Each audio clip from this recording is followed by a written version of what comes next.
Maraming magagaling na pastor, mga ngaral at mga matatalinong preacher ang narinig natin sa social media. Nakakalito ang kanilang mga sinasabi. Iba-iba sila ng pagpapaliwanag ng mga nakasulat sa Biblia. Ngunit ang tanong, iisa ba ang Kristong ipinahahayag ng mga ito? Kung iba-iba ang kanilang pagpapaliwanag, alin sa mga ito ang tunay na mabuting balita? Kaya nga magpatuloy tayo sa ating pag-aaral para hindi tayo naloloko ng mga pirated na iglesia. Meron bang peking Jesus? Aba, meron. Sabi sa ikalawang sulat ni San Pablo Apostol sa mga taga-Korinto, Kapitulo 11, versikulo 4, ito po ang nakasulat.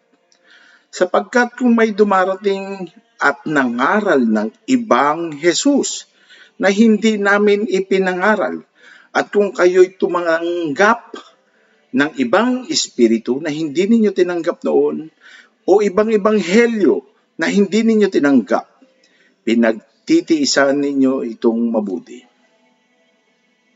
Himayin natin ang sinasabi ng talata.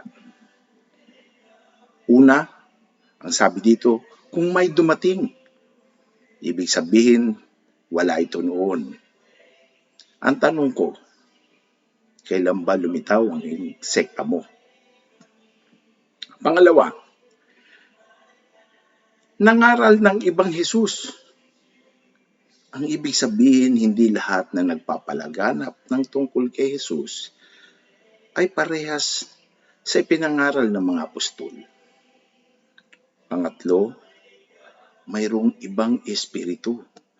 Isang pagpapatunay na ang nangangaral ng ibang Jesus ay naghahatid ng masamang espiritu. Bakit ko nasabing masama? Kasi po ang ibinabahagi ni Jesus ay mabuting espiritu.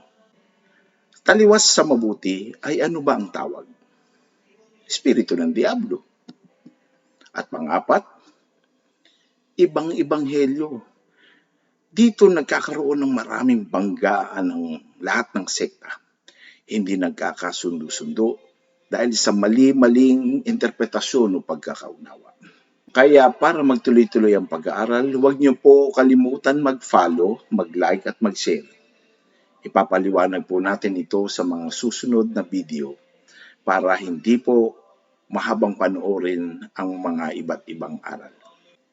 Ito naman ang sinasabi sa Galatias 1, versikulo 6. Nagtataka ako kung bakit kay dali ninyong tumalikod sa Diyos na tumawag sa inyo sa pamamagitan ng kagandahang loob ni Kristo at kayo'y bumaling agad sa ibang magandang balita. Ang totoo'y walang ibang magandang balita. Kaya nga lang may mga nanggugulo sa inyo at nagsisikap na baguhin ang magandang balita ni Kristo. Subalit kahit kami o isang anghel mula sa langit ang mangaral sa inyo ng magandang balita na iba sa ipinangaral namin sa inyo, parusahan nawa siya ng Diyos. Sinabi na namin ito sa inyo at inuulit ko ngayon. Parusahan nawa ng Diyos ang sinumang mangaral sa inyo ng magandang balita na naiiba kaysa tinanggap na ninyo.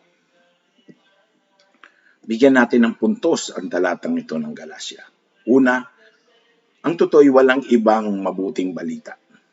Pangalawa, may nanggugulo at nagsisikap baguhin ang mabuting balita. At ang pangatlo, kahit anghel daw o apostol, alagad, dapat parusahan kapag nangaral ng iba. At sino ang mga taong ito na kalaban ng iglesia? Saan natin mababasa? Basahin natin ang unang Juan, Kapitulo 2, versikulo 18-19. Munting mga anak, huling oras na. Tulad ng inyong narinig, ang Antikristo ay darating. At ngayon, marami nang ang Antikristo ang dumating. Kaya't alam natin na huling oras na. Sila ay humiwalay sa atin. Bagamat hindi naman talaga sila naging bahagi natin, sapagkat kung sila'y naging bahagi natin, nanatili sana sila sa atin. Subalit, Ang kanilang pag-alis ay nahahayag lamang na walang sino man sa kanila ang kabilang sa atin. Ang mga tinatawag na protestante ay ang mga tumiwalag sa Iglesia Katolika noong 1517. Mula kay Martin Luther, sumilang ang napakaraming pirated na iglesia. Marami silang nahikayat na umalis at tumalikod sa Iglesia Katolika. At hindi lang ito, maging ang katuruan o aral na kanila ikinakalat ay nagkukontrahan sa isa't isa. Hanggang ngayon, patuloy na dumadami ang mga bagong iglesia. Katunayan, ang pangalang Church of Christ o Iglesia ni Cristo ay umaabot sa mahigit 41,000 na iba't ibang sekta at ang iba ay gawa sa Pilipinas. Bigyan natin ng pansin ang mga sinasabi ng talata. Sabi ang Antikristo. Ito ang tinatawag sa mga taong humihiwalay sa iglesia. Hindi naman talaga sila naging bahagi, sila ay humiwalay. Ang mga humiwalay ay hindi nakabilang. Ngayon, dapat tanungin mo ang sarili mo. Kanino ka ba kaanib? Kung meron kang katanungan na gusto mo mabigyan ng sagot sa iyong pananampalataya, i-message niyo lang po ako at hahanapan ko ng mabalis na paliwanag. Please follow, like, and share, and comment. Isang paalaala. Lahat ng pirated na iglesia ay hindi galing kay Jesus. Purihin ang Panginoon.